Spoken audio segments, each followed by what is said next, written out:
good, friends? Welcome into Fantasy Focus Football alongside Field Yates and Mike Clay. My name is Daniel Dopp, here to dive into even more fantasy content. I say even more because the last 2 days, we have been delivering a lot of fantasy content here at ESPN. Well, I was on the Field pod, so I wasn't really here. I was on vacation, but what have you guys been up to the last 48 hours? Nothing. Wow. Yeah, nothing? Did Focus. Oh, just the pod? Like That's just the podcast. Oh, got it. Okay. Did a couple writings, no big deal. All right. No, seriously, the Fantasy Football Marathon concluded last night, as it always does with the draft. It is one of the most fun things I feel like that we do here every single year, is being able to do that live mock draft. And it was just a blast. Field, I want to say this. I thought you did an incredible job hosting. Oh, really? You did, legitimately, you did. It was so much fun, and I thought you were so seamless coming in and out of stuff. Like, you're just so good at I thought he seemed bored. Really? Not getting to draft. Wow. I mean, it was different not being able to draft and not having a partner to work along with me as the host. Because, Mike, in prior years, you have not drafted but just analyzed. No, I drafted could play too. ping pong with you. Oh, wow. Yeah. I'm Mike Clay, and I can draft and analyze at the same time. You and I both did the same thing. You took the lead. Okay, well, I don't remember that much. I'm sorry. Yeah. But yeah, you did a there great was one job. round last night where we were our production staff and directing staff, we were trying different things throughout the show, and they're like, hey, why don't you go sit over at the research chair for one of these segments? And that was where I felt completely out of it. Yeah. Like, I was sitting there like 25 feet from where you guys were all drafting, and I felt completely unnecessary. Yeah, you were like, the gifs, like the guy standing on the hill and it's raining and he has an umbrella and he's by himself. That's what you. That's what it looked over like. There. No, obviously you crushed it. That goes without saying. But I just mean you seemed like you were bored, like you wanted to be part of the action. I did want to be part of the action. Yeah. I wanted to draft Jameer Gibbs, but Tyler Fulgham very rudely stole me him both. from Daniel. Tyler was hilarious. Good TV. Tyler was Fulgham great. always delivers on television with his cleats. He's a showman. And his gloves. Over 1.5 million teams drafted, by the way, during the marathon. So shout out Love to you that. out Thank there. you, guys. ESPN Fantasy signups, as I understand it, my sources, the birdies are telling me, way up, which is awesome because we have already been the industry leader for a long time. And the thing about the marathon is that it doesn't stop the flow. We get going once again today as we're going to dive into the wide receivers That's that a we start. must draft this year. And then the B block of the show is going to be basically me being put into a bad position. I'll tell you guys why in just a little bit, but it can't all be positive on this show. We need some balance. So I'm here to balance out the positivity later on in the show. I love it. It's going to be a ton of fun. And thank you to everybody that watched us last night on this YouTube channel, NFL and ESPN YouTube channel, jumping into the chat. We answered a bunch of questions. Do the same thing today. Jump in chat. Ask us a few questions as we're going along the show. We would love to be able to get your input. Before we get started, though, I have one last question. Mike, what is this shirt you're wearing? Pottsville Maroons? I actually wore this a couple years ago during the fantasy draft. Yeah, this is my hometown, Pottsville, Pennsylvania. So the Pottsville Maroons were an NFL team.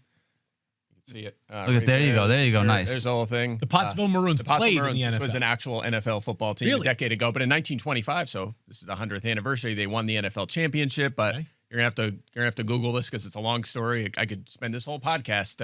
Are they a new franchise now? Like, are the Detroit Lions actually? They're loosely the Commanders. Okay. Loosely the Commanders. There was like a year off, and then some change in ownership, and a move to Boston, and then a move to Washington. But they won the NFL championship in 1925, but the NFL took that title away due to some nonsense where they played a game in the Frankfurt Yellow Jackets TV zone or whatever way. It's a long story. Again, I don't want to get into the details, but it's a pretty wild story. There's books out there, and Sounds like we need to get a 30 for 30 narrated by Mike Clay on Pottsville Maroons. Actually, if you read it, you're gonna be like, "Are you serious? Like, give them the title back. This is so dumb." They were like, they played a game against the Four Horsemen, and because of that, they suspended the Maroons basically and let the Cardinals, then the Chicago Cardinals, play a couple extra games to get their win percentage up, because back then it was based on win percentage, and then that was a higher win percentage than the Maroons, and they gave them the NFL title.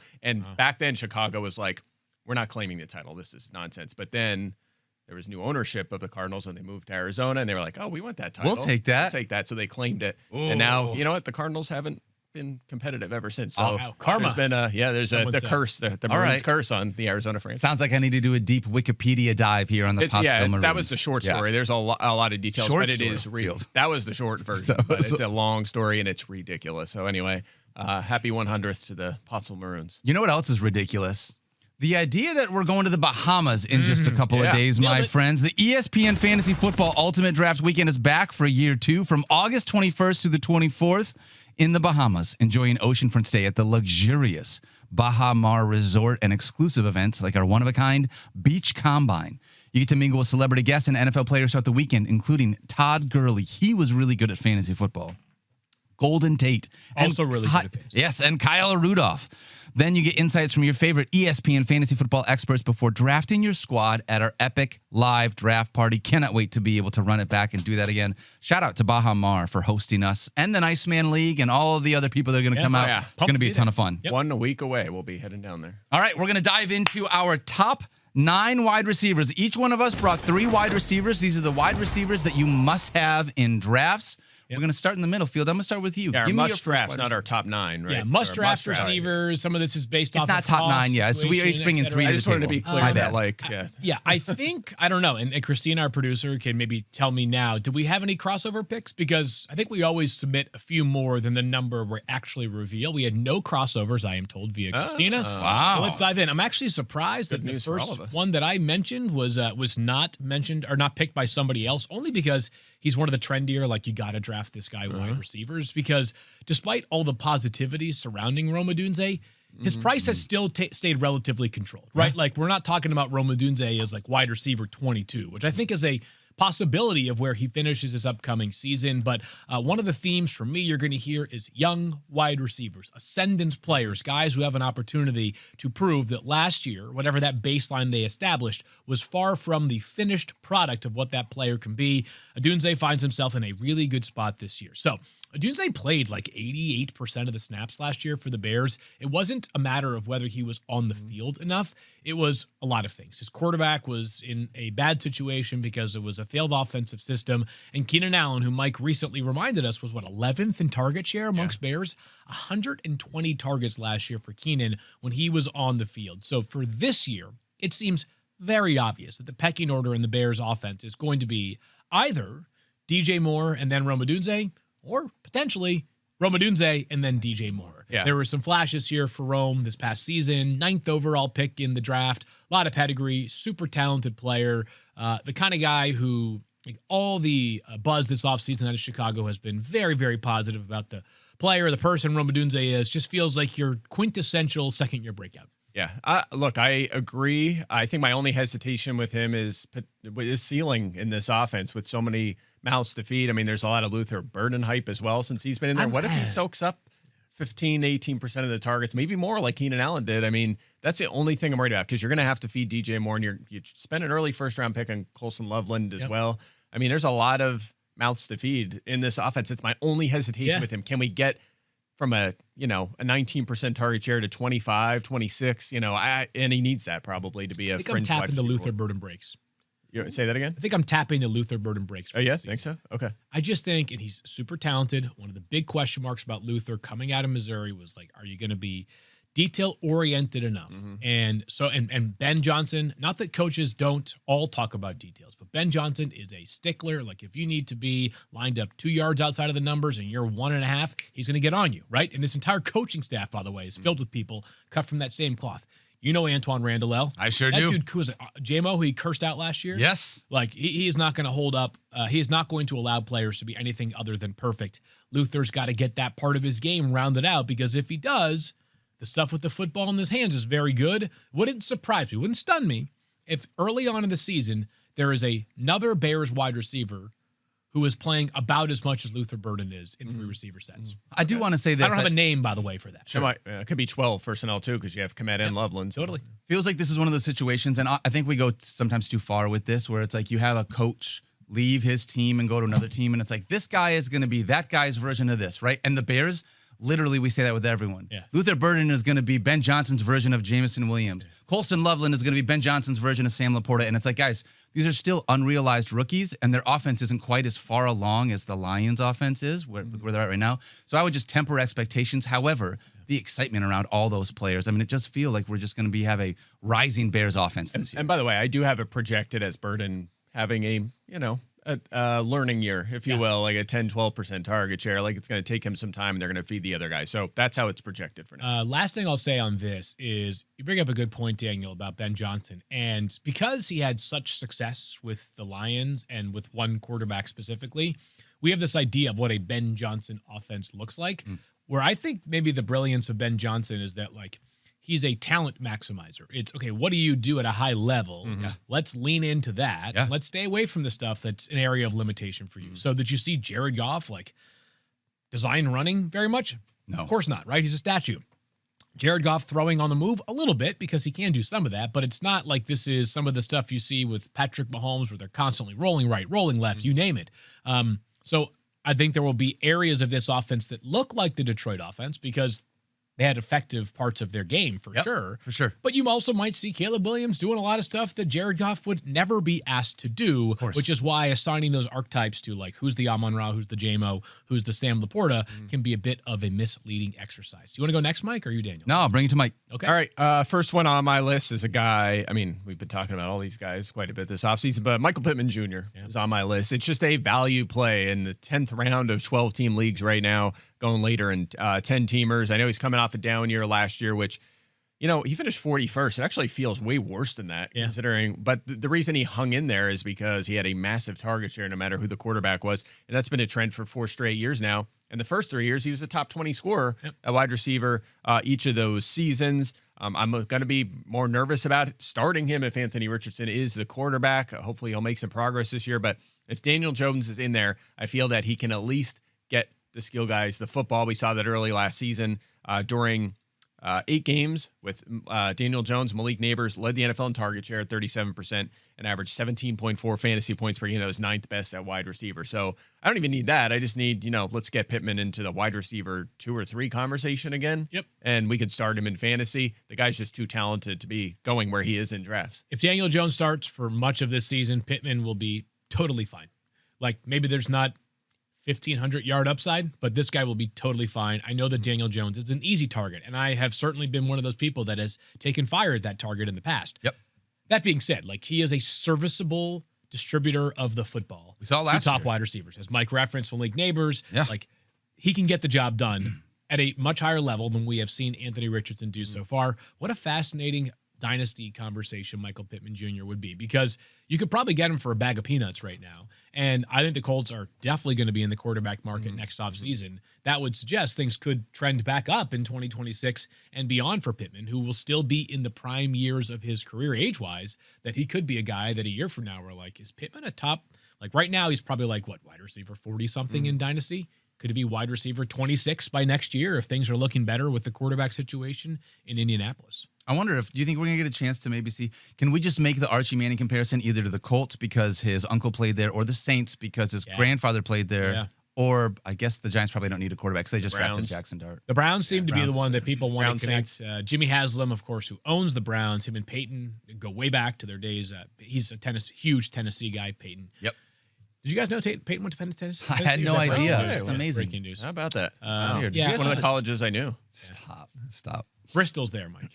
What? It's a speedway. Yeah, that's right. They also Heard of play that. I've baseball been there. games there. Yeah. I've been there. For what did you say? Did you say ADP on Michael Pittman? Did you share it? In 12-team leagues, in the like across the industry, he's going in the 10th round. Okay, here at ESPN Fantasy right now, current ADP is 126, so halfway through the that makes 13th sense. round in 10-teamers. Yeah, in 10-teamers. Yeah. All right. Daniel, who do you got? I'm bringing Rashee Rice to the table. Ooh. Listen, Interesting. I know that there's a suspension coming. Yeah. I get it. And you got to plan on that. You can't go into the draft and be like, boy, I'll bet he doesn't get suspended. He gets kicked down the road another year. Yep. You got to plan on him missing games. However, this is the deepest position in football and the easiest position that if he's suspended at the beginning of the year to fill out in your lineup because of that. I'm looking at guys towards the end of the year that I think could absolutely smash. And Rashee Rice did that in his rookie season. We were always looking for rookies that seemed to come on in that second half of their rookie year, right? It's like, okay, they're starting to get it. They're catching up to the game. When you look at what he did from week 12 on as his rookie season and his first 3 healthy games of last year, because obviously once he got hurt in week 4, he missed the rest of the season. But for over those 9 games, he averaged 19.5 fantasy points. He was clearly the guy that Patrick Mahomes was locking onto. Yeah. I know Xavier Worthy is there, right? So there's going to be maybe a bigger distribution of targets in that offense. But with where you're drafting Rashee Rice right now, ADP is 69.5. I got him as my wide receiver 4 in our mock draft last night, and I think that is perfect because I don't have to count on him as a starter at the beginning of the year, but I drafted a guy that has wide receiver 1 value for your squad when he is healthy and out there. At worst, he's a wide receiver 2. And where I was able to get him, I was pumped. So I love Rashee Rice. One of the things you hear me talk about is young wide receivers or ascendant players. Those are the guys that I was kind of looking for. Heyo. Yeah, I think there's a decent chance he gets a 6-game suspension, which is a lot. That is a lot. We'll talk about this again a little more. What's that? We should talk about this a little bit more. Yeah. So 6 games. Schefter mentioned this last night. Yes. Adam Schefter during the mock draft show mentioned 6 games is the baseline. And the point was raised by Dan Graziano. But just to explain it a little bit further, the way that the NFL handles suspensions is they inform a player of a suspension. That player then has the right to appeal said suspension. Yep.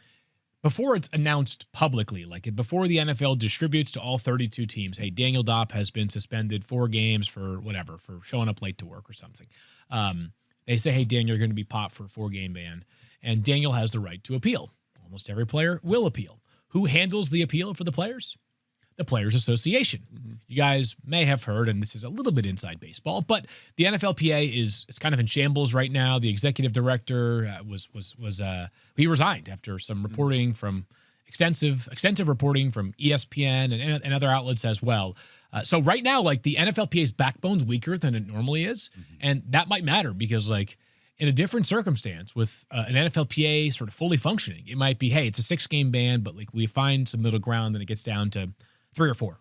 6 games might be it. It might be 6, and the NFL, by the way, could swing the hammer even more. The baseline is 6 games, but they could find the circumstances that say 8 games. So I think 6 is a good target. That's a good target, and as you have mentioned before, if a player is suspended, you can't IR him, right? Yep. So it's 6 weeks minimum with no utility for Rashee Rice. Eating a roster spot at the tail end of your bench. But kind of to your point, I think, especially last night, in a 10-team league, it's much easier to take the plunge on Rashee Rice because you're going to fill that spot in your lineup with a good player. Yep. In a 12-team league, in 12-team leagues, he's going in the 5th round. That's a little tough right now if it is 6 games. I think he's kind of been drafted as if it's almost 3 games or 4 games. If it kind of feels where his ADP is, but if it's going to be 6, that makes it kind of tougher to go with a 5th round pick on him. But again, in a 10-team league where you got him, that's an easy call. I think that there's just this emotional side where, and I'm just making this up, but people heard Jordan Addison got 3 games for us, so it's but Rashee Rice is probably going to be somewhere around there as well. Totally different situations, but I agree with you. It feels like people are drafting him not with 6 games in mind, but that 2 to 4 game range instead. I was talking about this with, I think, Travis Hunter, but it applies to Rashee Rice as well. He's one of those players that if you take Rashee Rice, and especially if you do so in the 5th round,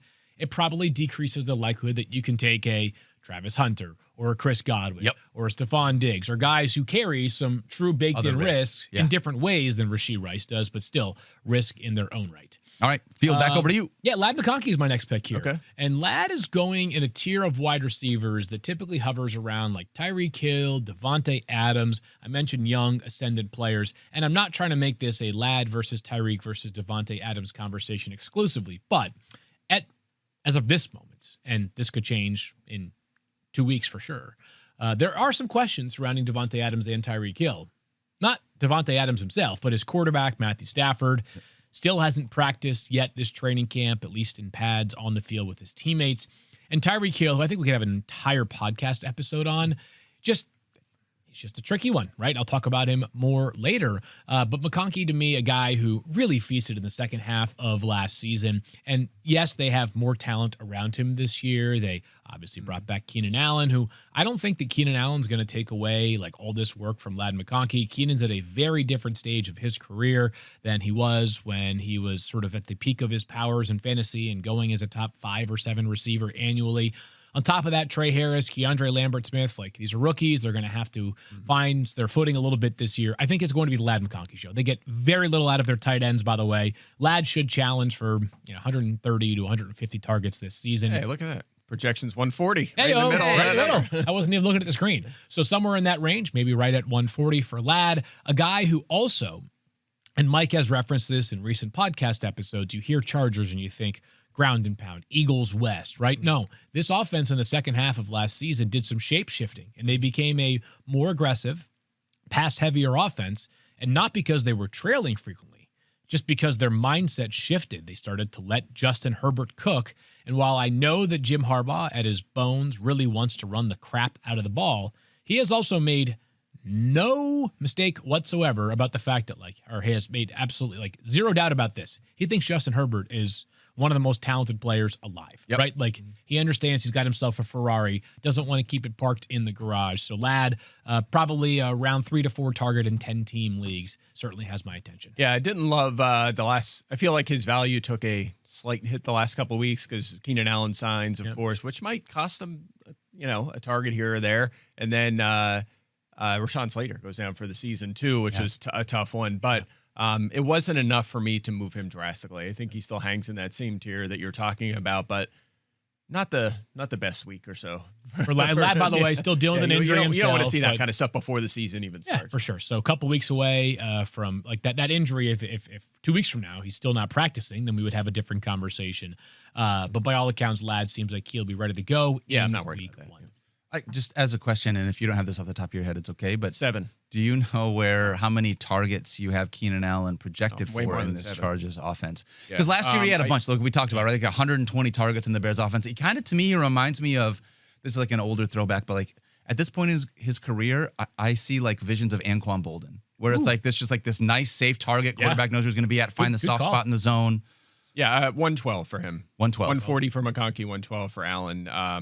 The reports are that McConkey will stay in the slot and Allen will work more in the perimeter, which he's done. Like half the time he'll be outside. He'll be out there and McConkey can work outside as well, though, can't he? A little bit. He was in the slot quite often. That's where he's going to do, I think, a lot of his majority damage. of his But you're right. Sometimes if they're in 12 personnel or whatever it may be, he'll be outside. But I think you're going to see. I mean, like I have him with 28 more targets than I have McConkey with 28 more targets than Allen, but 25 more catches, almost 400 more yards, more touchdowns.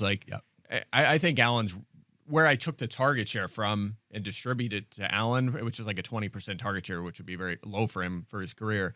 That came from Quentin Johnston and Trey Harris and Darius Davis, and Lambert Smith. So those are the guys that I think suffer. Like Trey Harris's late round sleeper appeal is not nearly as intriguing now with Keenan Allen there, but I think you're going to see a lot of McConkey now because they don't target the running backs very often in this scheme. And to your point, they don't really have the tight ends to make that a priority position either. No tight end last year who played for the Chargers meaningfully averaged even 10 yards per reception. So it is basically safety valves only at that tight end. They brought in Tyler Conklin. Fine. He'll get a couple targets. Oronde Gattson's getting a lot of hype, but he's a day 3 pick. I mean, the odds of him being a high impact pass catcher are pretty slim for year 1. It's funny. I think about a player like Oronde Gadsden in my draft work because there are guys who are just ideally suited to look really good in training camp. It's usually the guys who have like slightly different shapes and sizes than the typical player at his position. Gadsden is a former wide receiver turned tight end, so he's big and long and lean and cut up. And when the ball is in the air, he makes these like unbelievable catches and runs after the catch well. But like part of tight end is being like tough and gritty and like being able to hold your own at the point of attack. There are not many guys who break into that like Darren Waller / Evan Ingram mold. It's part of the reason why when those guys are at their best, they were such tantalizing weapons for an offense. So we'll see on Gadsden. I'm excited. By the way, we all like as kids or throughout our lives, we always have like random players we like a lot. I always loved Oronde Gadsden. His dad was a Miami Dolphins wide receiver. For some reason, as a kid, I always liked him. I'd always get him in Madden and stuff like that. So that's how I feel about Darnell Washington right now.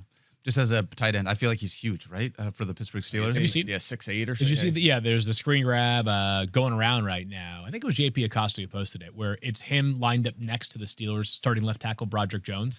And if you didn't know the numbers, like if someone just whited out the numbers, you'd be like, which one's which? Which one is, exactly. He should play left tackle. He should. He's huge. He's one of those things that I wanted to make happen in football because it's like, how can you not utilize a guy like this? But have you seen the difference in tackle versus tight end pay, by the way?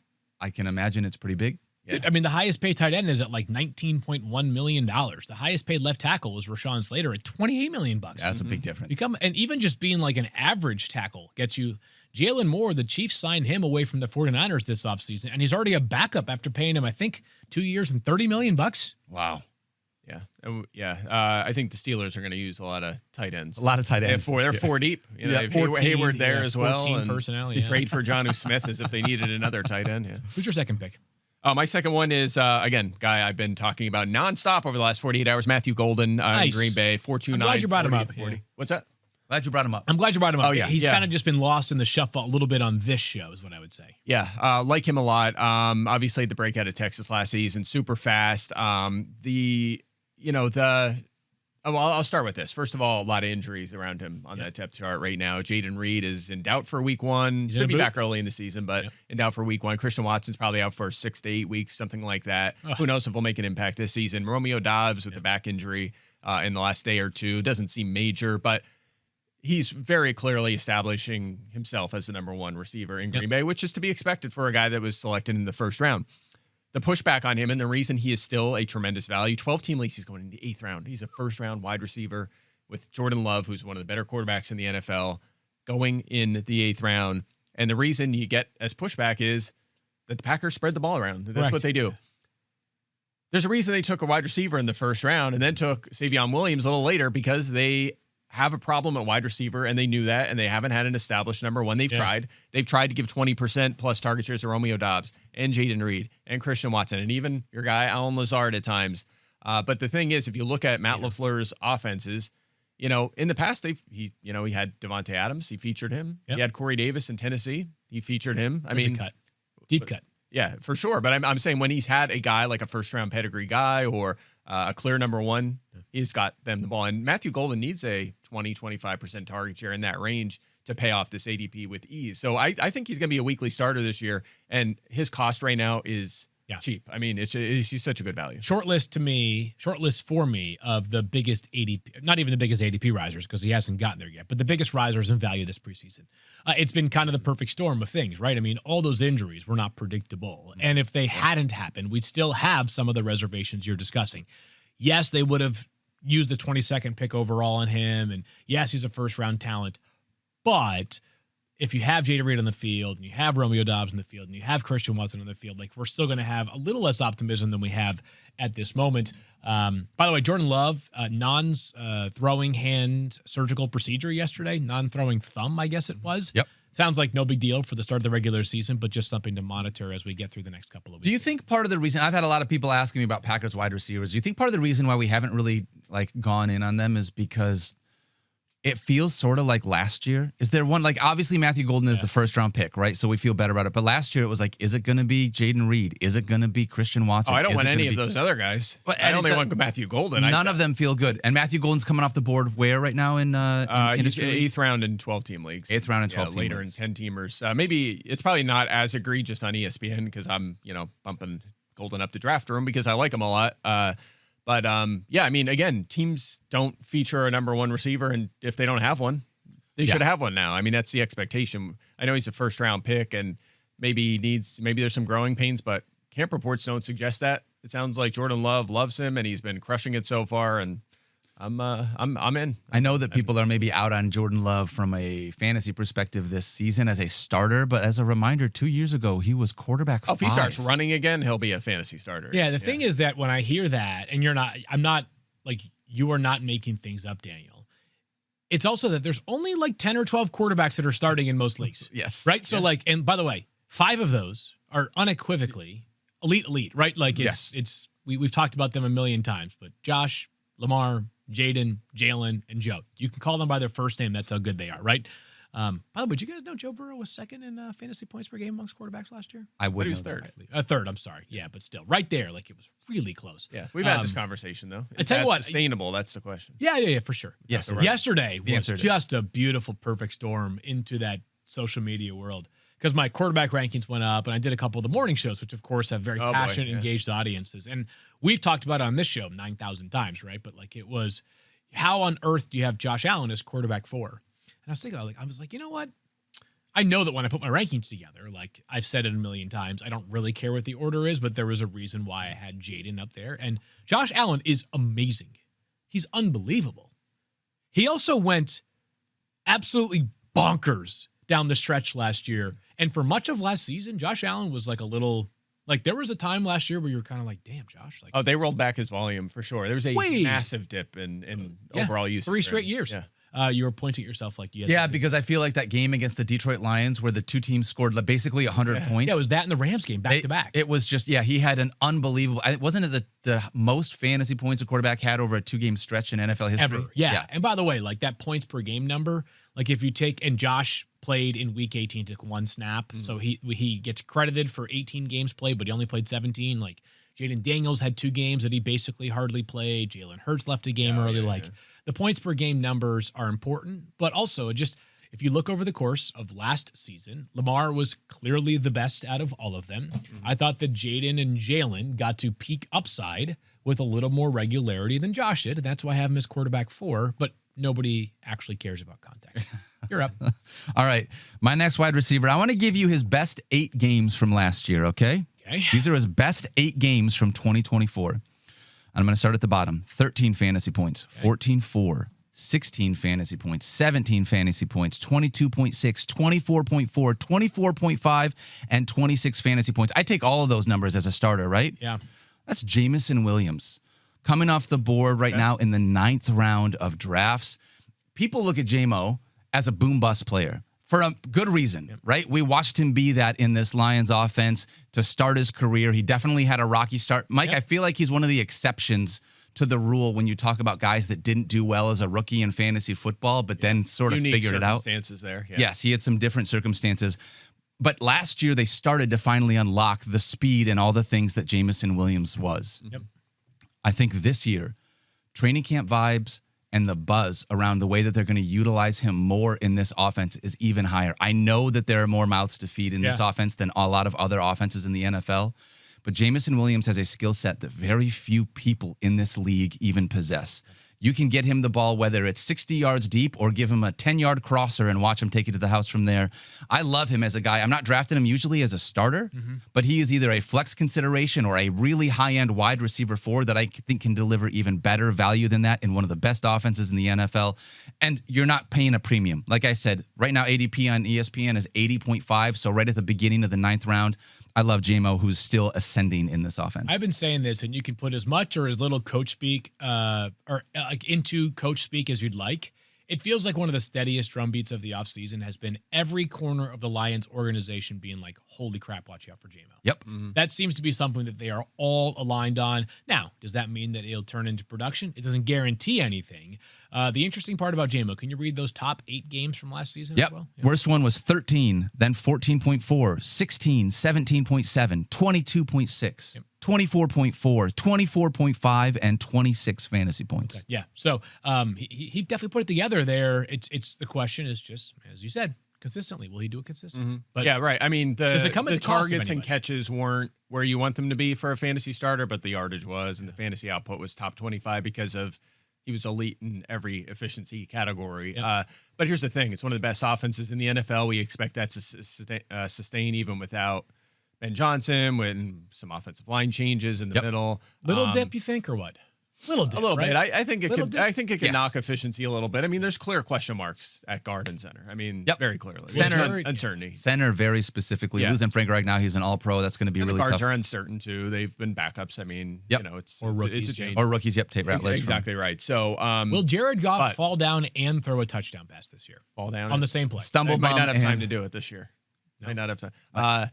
But my point being, though, so expected to be a really good offense, and he should be no lower than 3rd in targets. Yeah. It should be Amon-Ra. It should be him and Laporta next, and then Gibbs. So he's in a good spot. Very good spot. They scored 33 points a game last year. That's not like a sustainable amount for the Lions to do. But even if you They've been regress doing to it for years. That's 29 points, that's still a huge number. They're frustrated because teams are not supposed to be able to score like over 3 touchdowns. They're pushing 4 touchdowns a game over several seasons, and Detroit's one of the only teams that keeps doing that. Yeah. It's like Buffalo, Detroit, even Philly dropped off for a while. Like Kansas City dropped way off, but Detroit has done it 3 years in a row now. That's what happens when you have an elite quarterback, Mike. Chiefs fans were also mad yesterday about Mahomes not being, there's obviously people are aware that during the summertime when stuff quiets down, we get into lists, right? And we do a lot of quarterback discourse, right? Mike Sando, our old colleague here at ESPN who works at The Athletic now, does this great column every year. He works very hard and gets 50 opinions from people in or previously in the league, and he tiers the quarterbacks. It's a ton of work that Mike puts into it. and then it gets released, and everybody just gets pissed off because their quarterback's too low. But there's been a couple of spots in where people have felt like Patrick Mahomes is no longer given the adequate respect that he deserves. The guy's the best player on the planet. I'm not sure what to say. That being said, we're not talking about real football here. We're talking about fantasy football. Exactly. And I'm starting to think of myself, and I'm like, if you're really mad, like it was like, I saw some of the replies, and I know I've said this before. I'm trying to get better about like not reading the replies. But like some of them were like, I can't wait for Patrick to read this and be so motivated in December. And I'm like, that's just what he needs, more motivation. Patrick Mahomes is going to read a tweet with my fantasy football quarterback rankings.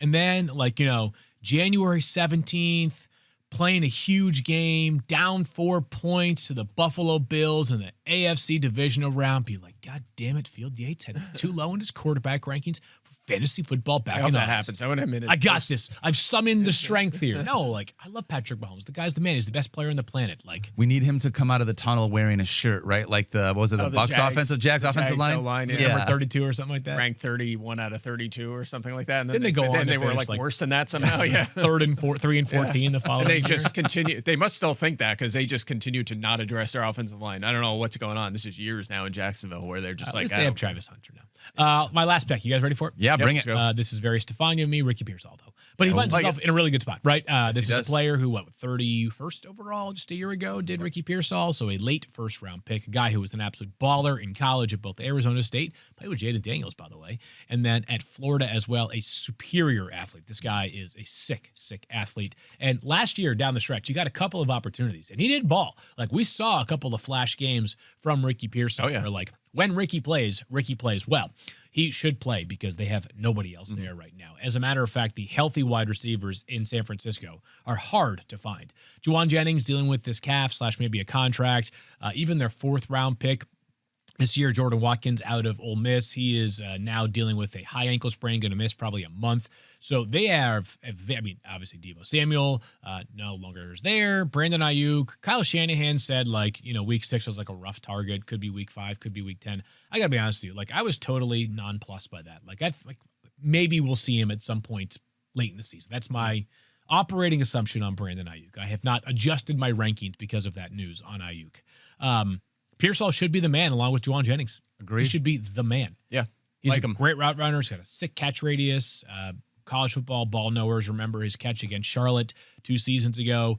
Ricky is also going very late in drafts. Yeah. He my ultimate draft board article comes out shortly. It's like my favorite target in each round, and he may or may not be I believe it's the 9th round target for me. So I'm with you on that. Very clear. And by the way, you talked about some of his big games last year, late in the season. I believe it was like his 2 best for the last 2 games of last season. And Brock Purdy's going to average like 8.5, 9 yards per attempt because it's Kyle Shanahan offense, and that's all they do. Mike, back to you. Yeah, back to me. I'm going with Tyreek Hill. I like. Wow. Yeah, I'm going Tyreek. I like drafting guys when I pick them. I feel like this is not their. This is getting not them their at their- ceiling. yeah. We can get a lot more out of this player, and we're getting a discount on Tyreek Hill. He's been the number 2 scoring fantasy receiver 3 of the last 5 seasons. It was actually 3 of 4 before what happened last season. So. He's 31. You look at, I do this each offseason. I look at kind of the age trajectory of like star players, like established good players. And usually you can get another year or 2 out at this age. It would not be shocking to have him finish wide receiver 3 this year and then maybe 12 next year. And then he kind of falls off. Like he still has a little bit left, I think, in his career. I don't have a lot of positive stats because last year was not good. I mean, it was not good. He was inconsistent. I mean, he averaged 9 yards per 9 fantasy points per game without Tua, but only 14.9 with Tua, so it wasn't even much better there. He is quarterback gnostic, I think, is how we would term it. Quarterback gnostic, yes. Everyone is. I mean, Yes. geez, I don't know if he's caught a touchdown in his career from anyone other than since he's been in Miami, from anyone except for Tua. Same for Waddle. It's a tiny number. Yeah, if he has caught any it's- of them. yeah, It was maybe 0 one. going into last year. Yeah, I just hope that. Look, a lot's on the line, I think, for Mike McDaniel in Miami this year. They need to win. He wants to keep his job. They need to make some adjustments because they faced too high more than any offense in the NFL last season because teams were like, all right, we're just going to, protect from Tyreek Hill and Jalen Waddle, and you're just going to have to dump it out. That's why Devon Achane was wide open on every single play and caught 98% of his targets or whatever it was, and Jonnu Smith had a huge season. So As Tyreek Hill has talked about this offseason, they need to hammer the ball a little bit more. They need to adjust like the Chiefs did in recent years and make teams adjust their scheme so that Tyreek and Jalen Waddle can make some plays. I suspect they're gonna make some moves this year. I'm gonna say no more. Okay. It'll make more sense in a little bit. Okay. Oh, I like it. By the way, Tyreek Hill, not young or ascending, more like old and descending. Is that what you would say? Yeah, I would say. But you're buying the dip on that value. Yeah, he still. could ascend from where he was last season. Yeah. Yes. Yeah. Clearly. Yeah. It sucks that we call these guys old all the time. And I know. Like, geez, what I would do to be 31 again. Yeah, I would love that. Yeah. Or have 4.3 speed or any of the right. physical traits that these guys have. Salary would be any awesome. of it. Yeah. We've never had 4.3 speed, so speak for yourself. No, when I was trying out for the Pottsville Maroons back in the day, I was a 4.32 guy. They used a sundial back then to be able to do the timing. Yeah. All right, my last guy is going to be Drake London. Ooh, love Drake London in this ascending offense. You look at the last 3 games of last year. Once Michael Penix took over, he had 8 targets, 14 targets, 18 targets. I mean, it was unreal the amount of volume that he gave to to Drake London. He had 150 plus targets on the season. Mike, do you have him somewhere in that same range this year? Yeah, he first of all, before I answer that, I see last year he had -3 yards on 1 carry. What was that? You think it was a bubble screen or something? That's I don't remember question. what that is. I'm going to look. Probably, yeah. He actually lost 0.3 points because of that 1 carry. Daniel's actually literally watching the film right now. Tape right yeah, you're now. gonna So you can pull it up on True Media, right? I'll look up his projection. You do that. 154 this year. 154. Yeah, so another huge workload. It was almost identical. It was basically like a reverse jet sweep where the quarterback turns around and hands the ball off as opposed to don't do that again. Yes. You lost fantasy I lost points on that. Actually, this is rare. I know it's like easy to say, oh, well, you just projected what he did last year, but this is a rare occurrence where it is almost identical to his stat line from last year. That's amazing. Yeah. He was unbelievable last year with what he did. Wide receiver 5 in fantasy points, wide receiver 4 in receiving yards. He had a 29% target share. And by the way, I was really surprised by this. He was 3rd in air yards last year, which I think is great. That means you're getting the ball downfield. But he was also 4th in the NFL in slot PPR points. Yeah. He's used all over the field. Slot, yeah. It doesn't make a difference where he's at. He led the NFL in team end zone targets. The guy that, like, when you're on the Falcons, who else are you throwing the ball to in the end zone? It's not Kyle Pitts. Maybe. Stop it, Fields Yates. And there are no other wide receivers that are this big physical impending presence that Drake London is. So I'm buying especially what I saw last year once Michael Penix Jr. got under center, even with Kirk Cousins. He was a very serviceable wide receiver, but it feels like there's even more ascension potentially here in his game. By the way, first of all, I don't know if there's much room for a big boost in target share for Drake London because it's already near the top of the league. However, I don't know if you guys talked about this with Stefania, but Darnell Mooney, the quote was, he'll be back at some point this season. Yeah. Ominous. What does that mean? Is that shoulder injury for Darnell Mooney that Yeah. previously was described, I believe, as a few weeks was how they originally reported. And by the way, all the reporting when it was initially put out on Twitter by the Big Dog Insiders was per a team official. So like a Falcons person was the one responsible for disseminating that information. And now it seems like that information has changed quite a bit. Mm-hmm. Yeesh, not good. Something to watch. They don't have much depth there, so it could mean more. Again, I don't know if it'll mean much more for London, so I don't think the needle moves there. But we'll probabably get a 9-target Ray McLeod. I was is that the 3? Like, is he the next man up in that offense? I guess Ray McLeod, Hodge, Jamal Agnew. They don't really. They're probably going to have to add someone. Kyle Pitts might be running with the wide receivers. He's going to be. We're all going to be so far out on Kyle Pitts it'll totally. I feel like we've said that for the last couple of years. Once we give up on Kyle Pitts, he's going. That's when it's going to happen. Yeah. My honorable mention pick was Malik Neighbors. I didn't have him on my list because you have to get him in the first round. Yes. Correct, yeah. But that being said, he is certainly a favorite. But if you want him, you should be able to get him. Target. Yes. Unless you pick like 10, 11, 12, and you might get him there. You might, yeah. I like him. You could probably get him if you want to. I like him. I like him at 10, 11, 12. Anytime a rookie can do what Malik Neighbors did with the level of quarterback play he had last year, it's like just find a way to get that guy on your roster. It's a real deal. Even if you're not the biggest Russell Wilson fan, like he is way better than what they had last year. 100%. And eventually it'll be Jackson Dart, maybe even Jameis Winston. Yep. Yeah. All right. You're right. Those are our must-have wide receivers in 2025. Let's dive into a new segment here. All right. We're going to call this new segment Field in the Blank. Yeah, and this is where what happens is I get to answer some difficult questions. Yes, you do. And they're the kind of questions that, like, whoever you answer, that player's fan base immediately gets mad at you. So I figured, I said, you know what? I'm a big boy. I can handle it. I'll answer some tough questions. All right. I have a question. Can we, contribute a thought, after, our what I would have put in there? I will Sure. allow Of course, it. yeah, Is that go okay? for it. Yeah, I will totally. allow it. Okay. Absolutely. All right. Just be fun. First question is, I want you to field in the blank here.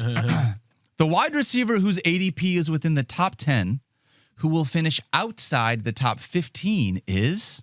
Well, with AJ Brown for the Philadelphia Eagles. Ooh, By the way, I was thinking don't about like. that one. I don't bank on any of these players finishing outside the top 15. Okay. Right? Like I So have them he in the hates top the 10. Eagles. It's a Hates tough AJ assignment. Brown. It's a tough assignment. Well, it's pretty obvious how this could happen to AJ Brown. Yes. The Eagles just absolutely dominate on the ground, and AJ Brown, who's so talented, could be in and out of the passing game plans. Remember in the middle of the season last year where AJ Brown was after the game was like, we need to work on something, and they were like, what is it? And he was like passing the football, right? So like this passing offense is not exactly perfect, even though Jalen Hurts is an absolute superstar. So AJ Brown, in a world in which he has 120 targets, could finish as a top 20 wide receiver, but not a top 8 wide receiver. Mm-hmm. They were the That's last volume passing offense in the NFL last year. It's pretty obvious how this could happen. Yeah, I agree. I think that's was that good your call. answer? I thought about it. I ended up going with Brian Thomas Jr. And the Ooh. reason for that is we haven't You seen like it with Mac Trevor Jones Lawrence. more than Trevor Lawrence? Oh. I mean, we haven't seen it. Let me give you the number really quick. He had 6 10+ targets with Mac Jones last season, 0 with Trevor Lawrence. He averaged 22.9 points per game in 6 games with Mac Jones, 14.4 with Trevor Lawrence. So we actually haven't seen it. Mike likes Mac Lawrence, yeah. Jones more than Trevor Lawrence. That one Yeah. away. I mean, hey, he knew to get the rock to his guy. did, yeah. Lawrence hasn't done I it think yet. Mac will be fine as a backup quarterback in San Francisco. Yeah. Believe that. Agreed. All right. Next question we have is the wide receiver I wouldn't draft in fantasy drafts this year is... Drum roll, please. Tyreek Hill. And by the way, Wouldn't Whoa. draft. Wow. Okay. I'll draft everybody at the right price. Yes. Okay. No hedging. Go I don't on. know. It's okay. Yeah, there we go. Tyreek Hill makes me nervous, though. Yeah. Now, Mike has already stated that like you're basically buying him at the lowest value you could find Tyreek Hill. That being said, and the play last year was very, very suspect. Mm-hmm. He had one game last year in which he had a reception over 30 yards. That game was in week 1 against the Jaguars. And then immediately it was Yikes. just like, we never got back on track. He hasn't gotten way slower. I know that he had a wrist injury last year, but he was playing all the time. It wasn't like he was playing 65 or 70% of the snaps and his production fell off as a result of it.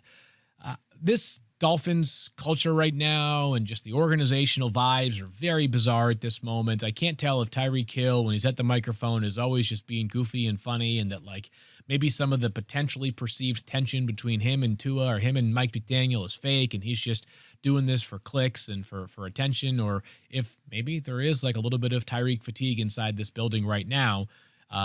So yes, I like Jalen Waddle as a value. I'm not totally smitten by Tyreek Hill this year. Dude, Tyreek, I mean, if, right, the upside is, and you already mentioned this in the argument, but 111 catches, 1,239 yards in 2021. 119 catches, 1,700 yards in 2022. 119 catches, I feel you. almost 1,800 yards in 2023. We don't even need all that. And last year it just cratered, right? So, like, is there a chance that you like? What did you use the phrase? Water finds its level. Is there a Water finds chance its that level, water yeah. finds its level with Tyreek Hill? yeah. But the red flags last year were not great because, as much as I use this phrase probably too much, but like Justin Jefferson being quarterback agnostic, when you just saw Tyreek without Tua, it's like, holy smokes! If that happens again, you borderline have a non-startable wide receiver on your. By the roster. way, we're drafting him as essentially a wide receiver too. He Yep. finished wide receiver 18 last season. That was like worst case, and he finished That was an wide receiver unstartable 18. wide receiver 18, though. You could not guess which weeks you should or shouldn't start him because he had like 10 weeks in a row in which you weren't supposed to play. That's a fair point, but I think even great with as point. bad as it was still he still finished top. It's a fair point. He still has the skill set, though, that even through It's a that. fair point. Makes He me was very inconsistent. I think like 60% of his games he was outside the top 30. So that's fair. All right. It was not fun. I would have No, said Garrett that's Wilson, by the way, but we've talked about that. Yeah. So Makes He a ton was of sense. Also on the we list. can leave it. Yeah. All right. If blank finishes outside the top 20 wide receivers, I will blank Fields Yates. Marvin Harrison Jr. finishes outside the top 20 wide receivers, I will cry. Yeah. Okay. You know what's That's funny? a good one. If you told me to predict your answer, that's exactly what I would have written. I knew you were going to say that. Because it probably means that all the hope and expectation coming into the Yeah, NFL you're right. is going to end up being unfulfilled, right? I mean, Mike, I think I needed to hear it 3 times before I fully processed it and appreciated what Mike had dug up. But the Cardinals did not drop one screen for Marvin Harrison Jr. as a rookie. We're talking that about possible? like 80. I think of like 80 qualified receivers. He was one of like 2 that did not have a single one last year. Do you know the other offhand randomly? No. I'd have to look. Because it would be amazing if it was like, I'm just making this up, but like a guy who plays like mostly special teams for like the Bills or something. That dude.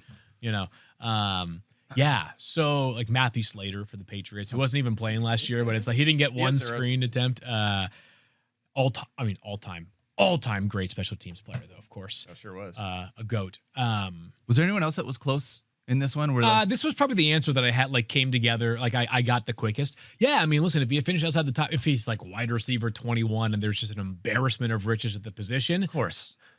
But if he finishes outside the top 20, it probably means that once again, the team was not concentrated enough in its efforts to make Marv the centerpiece of the passing game, or at least the co-centerpiece of the passing game, along with Trey McBride. He went 4th overall. I don't need to remind people too many times, but I'll do it once more that like the Cardinals had the real opportunity to just bypass that 4th overall pick and turn it instead into multiple number 1 picks. They said, nope, we are holding our powder. We're taking Marvin Harrison Jr. He's that much of a game changer. By the way, they could have taken Malik Neighbors at number 4 overall, which was not a crazy thing. Like Marvin Harrison Jr. versus Malik Neighbors was a real debate, a healthy debate at that within the NFL. They took Marv and they basically made him last year just a go down the field and try to catch long passes. We need less of that this year. We need some of it, but not too much of it. We need Marvin Harrison Jr. given the opportunity to make plays with the football in his hands. That was a legitimate strength of his game at Ohio State. Like he was a good run after catch player. Yeah. The Cardinals need to make sure that Marv is once again utilized as a rack player this season. It's just going to bother all of us in fantasy football. I think he is like the guy that everyone is Bothered. like, It's going to put me into tears. It's going to make me problem. cry. Yeah. I feel you. Yeah. Okay, Mike. so there were a couple of them. Okay. Actually, probably a little more than I thought. With that, Mike Evans actually 0, Jawan Jennings, T. Higgins.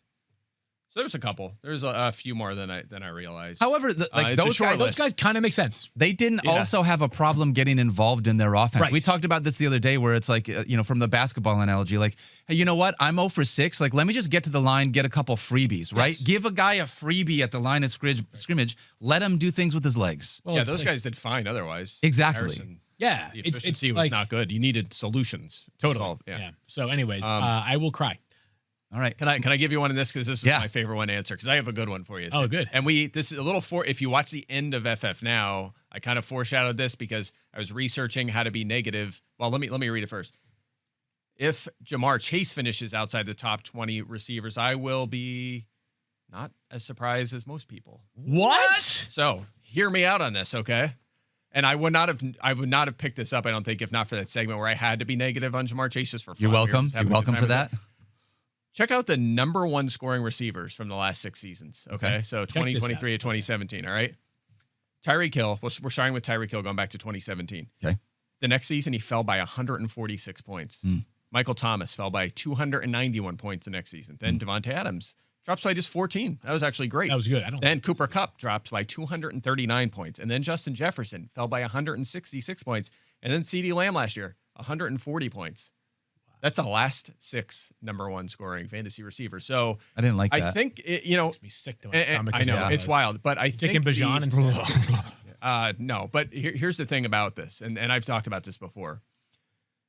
It's like essentially the Madden curse. It's the same kind of thing. The Madden curse isn't the Madden curse. It's the high volume curse. It's like you cannot be at your peak for 2 full seasons curse, right? Right. That's why guys have such a hard time repeating. Like, can Jamar Chase go another 17 games playing at near that level and stay healthy for 17 more games? It's so hard to do in the NFL. So I'm not saying that he's a bad early first-round pick, but it is one of them head-scratching things in this game. Like, we almost know that Saquon and Jamar Chase cannot repeat what they did last season because it never happens. Right. The only good thing for Mike saying that is that if it does happen, all of America knows who to blame. Exactly. Yeah. Exactly. Don't blame these guys. Why didn't they repeat? Why weren't they doing it? Wow. Jamar Chase is going to be terrific. He'll fall off a little bit from last year. That pace was ridiculous. You can't have a peak year every year. There's a reason you have a peak year. But, does he miss a handful of games this year? You know what the Probably. Odds are good. Odds are amazing. make it probable. Yeah. The funny thing about you saying something like he'll fall off a little bit is that you leave yourself in such a pickle because it's just going to take one game for people to have a reaction one way or the other. Yeah. So if Jamar goes 10 for 140 and a touchdown in week 1, people are like, Mike, it's going to fall off after a 30-point opening game for Jamar Chase, huh? Yeah. And then if he misses weeks, 10 through 14, which he's done before, then suddenly it's like, okay, that's why. And people aren't willing to wait. And by the way, you can, much like Cooper Kupp, the year he fell off, on a points per game basis, he was great. And that's going to be the case for Barkley and Chase. Totally. They're still, when they're out there and they're active, they're going to crush for you. But I don't actually expect think the another takeaway- 17 games and an 85-point edge over wide receiver, too. All right, so my real takeaway from what Mike just said is like we're not fading Jamar Chase at the top of our boards. It's that when people are so open and shut on why Jamar Chase deserves to go number 1 overall, I think it's a bit short-sighted. Like, have a conversation about whether Bijan Robinson, who might have a stickier path to repeating, because his season was great last year, but it wasn't as historically dominant as Jamar Chase's was. Sure. It might make it a likelier repeat season. Mm-hmm.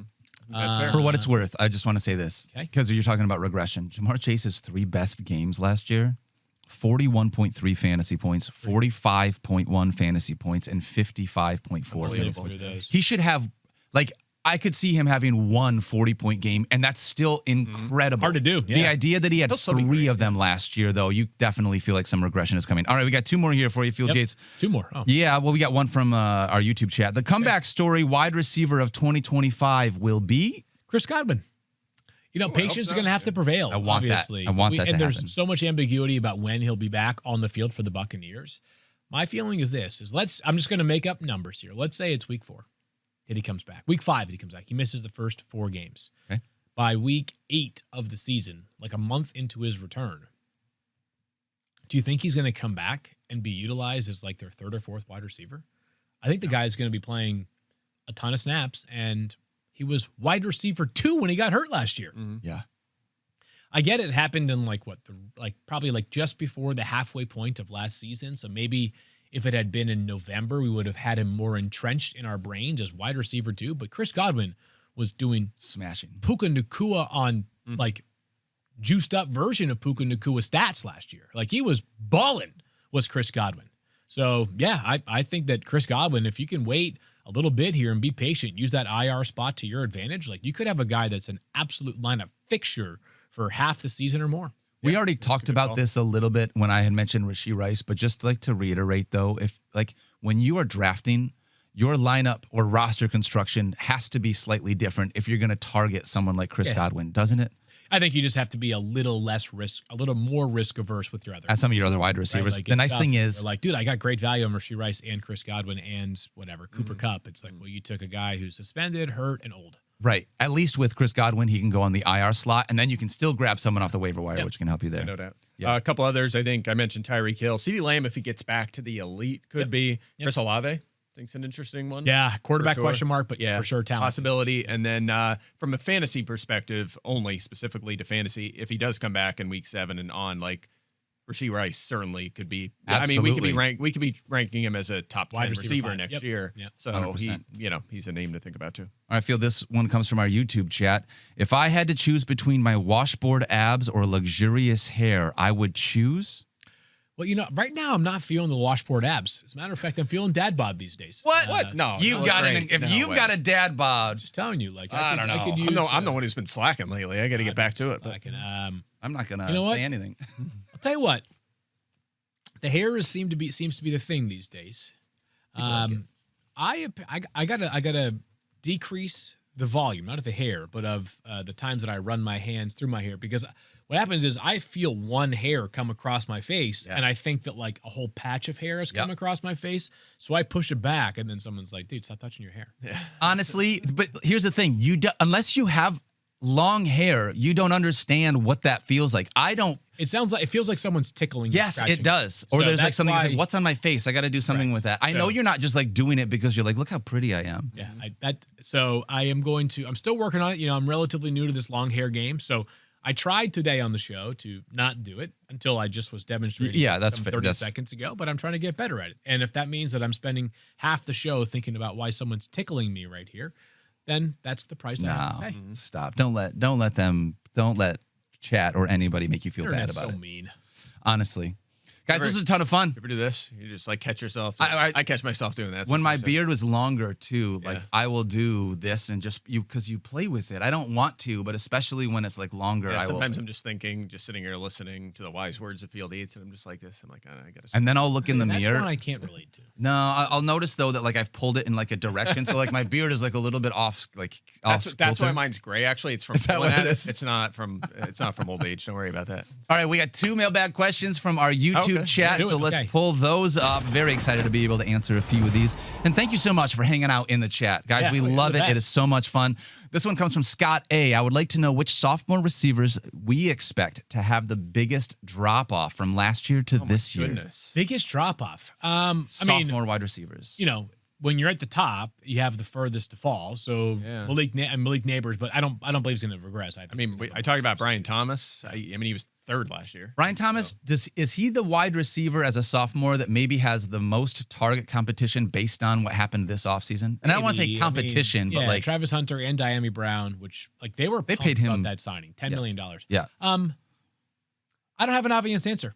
He's like he's one of the only ones because I'm looking through here. I'm trying to find a guy who we have ranked lower than where they finished last year, and it's rare because year or two you expect them to be higher. He's like one of the Better, only ones not we have worse, ranked yeah. lower than where they finished. And there weren't too many That's why I guys think last he's year where you were like, they played him because they literally had nobody else to play with. Maybe Jalen McMillan, just because if a Chris good Godwin's answer, back. yeah. I mean, Yeah. McMillan, it was the second half, but he scored touchdowns in 7 of 8 games or 8 That's a good touchdowns in one. 8 games. Yeah, that's a good one. But yeah, I mean that's a tough one because we do expect year 2 guys to ascend.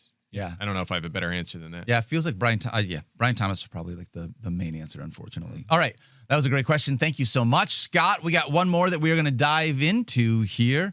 This one comes from, dang it, when it's only one name and you have to read it, it's tough. Lemon Almond. Lemon Almond. Lemon Almond? Lemon Almond. Lemon Almond. One of the Almond brothers. Is Cortland Sutton the only Denver Broncos pass catcher worth having? I know your answer is no. I think the answer is no, because maybe as a wide receiver, right? Marvin Mims is more of a best ball target for me, but Evan Ingram, I think, is still worth targeting at the tight end spot. Mims Yeah. is kind of interesting, though, to me. I mean, there's so many interesting late round flyers, but he has my attention because of the speed, and it sounds like he's been playing way more in the perimeter so far this preseason, which just opens up a larger role and the potential for a greater target share. Yeah, it sounds like, as training camp goes on and preseason games start, you start to get a better feel for what the depth chart's going to look like, at least in week 1. Yeah. And it does sound like it's pretty clearly Cortland Sutton, Marvin Mims, Evan Ingram. It would be Ingram second in target priority, Marvin Mims, and then it Devon looks like Bailey? and Troy Franklin as well. Yeah. Among the top few receivers, it looks like Pat Bryant, who's the guy I wanted to take the late flyer on, isn't there yet. So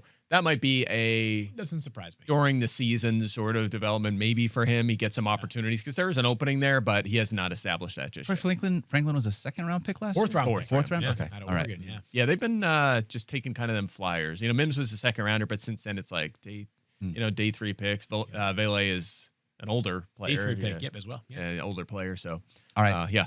I lied. We're actually going to do one more question Okay. from our Oh, chat okay. because they were just hanging out for so long with us. J. Mitch wants to know, my question is, I would like the cast to answer, after all these years, can you finally just admit that all of you are wrong and only Mike Clay is correct? What, is this your burner account? Is that why you were looking I up mean- on your laptop while Field and I were talking? No, look, the people will get it. Okay. They get it. I was wrong and Mike Clay was right. I do. Yeah. I mean, Sure. Yeah. Why not? Okay, listen, I think it is worth stating. I will give a compliment here. And I think it's really important to be able just to establish that when someone is really good at something, you give them credit for it. And you did such a good job hosting the marathon last night, Field. You did so well. Like, I just want you to So know much. that. I really appreciate it. I knew the How'd I do curveball it? was coming. I didn't How know was where I you in were going. first take? Any good? First take was fantastic. Get Up yes. was good, Yeah, get up, all the things that you did. I mean, it was just, it We was played unreal. pickup basketball yesterday, too. That was fun, right? I could tell. I could tell. I can Agreed. see it. Well, the thing Mike- is, Field does say nice things about me on air. You tell me off Off camera. air. Yeah. Mike, they're you are unbelievable at your job, and we are so lucky to And be I'll able to admit it. have you at One ESPN. time I had a kicker ranked 11th who finished 10th one time, so I did miss that one. Probably. Wow. That was so. Was it a I'll admit- Grammatica brother? Probably. It was. I got them mixed up. The two Remember brothers them? were mixed Bill up. and I had them in the room Martine? first. Yes. Yeah. But otherwise, perfect. I can't think of any misses. That was so fun. Honestly, Mike, we love having you here. Was it one of them that tore their ACL after celebrating? Yes, it was one of Yeah, them. that's right. Yeah. Yeah. Oh my That was God. sad. Let's not do that. Let's not do that when we go to the No more Bahamas this injuries. next week, right? No more Yeah. injuries. We'll make this happen. Yeah. All right. We're going to come back tomorrow. Yep. We're clicking Mike Clay out. Yeah, I'm Even out. though we love him and he's really good at his Well, job. we have the much better Liz Lowe's in Because Liz town Lowe's is still. gonna We come got to take in. advantage of that. And her and I we get like 2-3 shows a year together, max. I mean, it might be one show max, and we've done it this year. So that's the rules. We got another mock draft Excited to coming be up. out. We got a lot of people asking us to do 12-team mock drafts. We got a lot of 12-teamers out there, so we're going to do a 12-team 3-wide receiver mock draft tomorrow. Yeah, a little bit deeper in the wide receiver spot. Me, Field, and Liz, so that'll be fun. Come check us out. We appreciate ready. you guys. Don't forget to love each other. Be kind to yourself. And we'll see you guys tomorrow. Later. It starts with a clean scalp and ends with something bold. Oh, that's so bold. Because fantasy greatness isn't rinsed off, it's restored. Even when the season gets messy, your hair stays nourished. Run those fingers through your hair. Powered by our patented fantasy formula to promote strength, stamina, and follicular dominance. Field and Shoulders. Because moisture is the essence of wetness, and wetness is the essence of beauty.